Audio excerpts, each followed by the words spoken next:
എന്നത്തെയും പോലെ ഇന്ന് അമ്പലത്തിൽ പോയിട്ട് വരുമ്പോൾ ഒരു പ്രത്യേക സന്തോഷം. നമ്മുടെ ശോഭാ സുരേന്ദ്രൻ മാമിനെ കണ്ടു. ഞാൻ പഴവടങ്ങാടി അമ്പലത്തിൽ നിന്ന് ഇങ്ങോട്ട് ഇറങ്ങുമ്പോൾ ഉണ്ട് മാം അങ്ങോട്ട് കയറാൻ വേണ്ടി ചെരുപ്പൂരിയിൽ. ഞാൻ കണ്ടപ്പോൾ നമുക്ക് ടി വി കൂടെ കാണുന്ന ആൾക്കാരല്ലേ, ഇവരുടെയൊക്കെ ചർച്ചകളും ഒക്കെ കണ്ട് വളർന്നിട്ടും ഇപ്പോഴും ആസ്വദിക്കുന്ന ആൾക്കാരാണല്ലോ. അപ്പോൾ ഞാൻ പെട്ടെന്ന് തന്നെ ഹൈ മാം പറഞ്ഞു. മാം വേഗം കൈയൊക്കെ പിടിച്ച് ആ തിരക്കിൻ്റെ ഇടയിൽ നിന്ന് വർത്താനമൊക്കെ പറഞ്ഞു കേട്ടോ. നമുക്ക് പേരെന്താ എന്നൊക്കെ ചോദിച്ചു.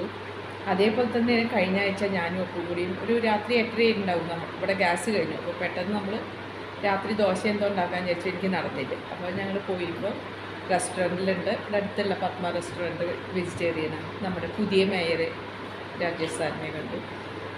അതും അദ്ദേഹവും അതേ നല്ലൊരു നമുക്ക് പൊതുപ്രവർത്തകരെ ടി വിയിൽ കാണുന്ന പൊതുപ്രവർത്തകരെ നമ്മൾ നേരിൽ കാണുമ്പോൾ അവരെങ്ങനെയായിരിക്കും എന്നുള്ളത് നമുക്ക് അറിയില്ല. എനിക്ക് പുതിയൊരു അനുഭവമാണ്. പുതിയ അനുഭവമല്ല കേട്ടോ, അതിന് മുന്നേ നമ്മുടെ MP സുരേഷ് ഗോപി സാറിനെ കണ്ടിട്ടുണ്ട്. പക്ഷെ എനിക്കങ്ങനെ സംസാരിച്ചില്ല, ഞാൻ വിട്ടു നിൽക്കുകയാണ് ചെയ്തത്.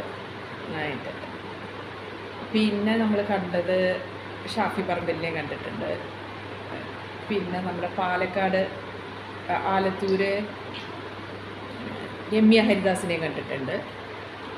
ആ മാം എന്നെ ഒരുപാട് സഹായിച്ചിട്ടുണ്ട് കേട്ടോ. എൻ്റെ മോൻ്റെ ഒരു വിസയുടെ കാര്യത്തിന് വേണ്ടിയിട്ട്, മകൻ്റെ വിസയുടെ കാര്യത്തിന് വേണ്ടിയിട്ട് അന്ന് മാം MP ആയിരുന്നു.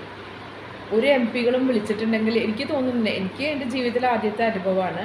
ഞാൻ രാവിലെ എന്നെ വിളിച്ച്, എനിക്ക് നമ്പർ കിട്ടി, രാവിലെ എന്നെ വിളിച്ച് നൈറ്റിൽ ആ നമ്പർ മിസ് കോൾ കണ്ടിട്ട് എന്നെ തിരിച്ച് വിളിച്ചു നൈറ്റിൽ.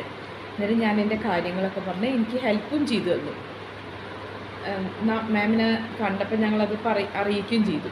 ഷാഫി പറമ്പലിനെ ഞാൻ അതേപോലെ വിളിച്ചപ്പോൾ അദ്ദേഹത്തിന് ചെയ്യാൻ പറ്റാത്ത കാര്യമായിരുന്നു. അപ്പോൾ അദ്ദേഹം നന്നായിട്ട് തന്നെ നമുക്ക് പെരുമാറി. പിന്നെ ഞാൻ അദ്ദേഹത്തിനെ നേരിലും കണ്ടു. എനിക്ക് ഭയങ്കര ഇഷ്ടമുള്ള വ്യക്തികളായിരുന്നു. അവരെയും കണ്ടിട്ടുണ്ട്. ഒരു പുതിയ അനുഭവം, നമുക്കൊരു സന്തോഷം കണ്ടപ്പോൾ. ഞാനിന്ന് കുറച്ച് നേരത്തെ പറഞ്ഞതിൽ കുറച്ച് വ്യത്യാസമുണ്ട് കേട്ടോ. അപ്പോഴാണ് എനിക്ക് ഓർമ്മ വന്നത്. നമ്മളെ ഓപ്പോസിഷൻ മിനിസ്റ്ററെ ഞാൻ കണ്ടിട്ടുണ്ട്, രാഹുൽ മാങ്കുട്ടത്തിനെ കണ്ടിട്ടുണ്ട്. അതൊക്കെ നല്ലൊരു അനുഭവം തന്നെയായിരുന്നു. അവരൊക്കെ നമുക്ക് നേരിൽ കാണാൻ പറ്റില്ല എനിക്ക്. പിന്നെ അങ്ങനെ 2-3 പേര്. പക്ഷെ ഞാൻ ഒരു CPM-ൻ്റെ CPI-യുടെ ഒരു നേതാക്കളെയും ഒരു MP-യോ MLA ആരും ഞാൻ കണ്ടിട്ടില്ല. അതെന്താണെന്ന് എനിക്കറിയില്ല എന്താണെന്നുള്ളത്. ഞാൻ പോണ സ്ഥലങ്ങളിലൊന്നും അവർ അങ്ങനെ വരാത്ത സ്ഥലങ്ങളിലാണ് ഞാൻ പോകുന്നത്. അമ്പലം അങ്ങനെയുള്ള നമ്മുടെ ചുറ്റുവട്ടത്തുള്ളവർ, അത് കാരണമായിരിക്കും. പക്ഷെ ഞാൻ ഇതുവരെ ഒരാളെയും കണ്ടിട്ടില്ല. അതൊരു തന്നെയാണ്.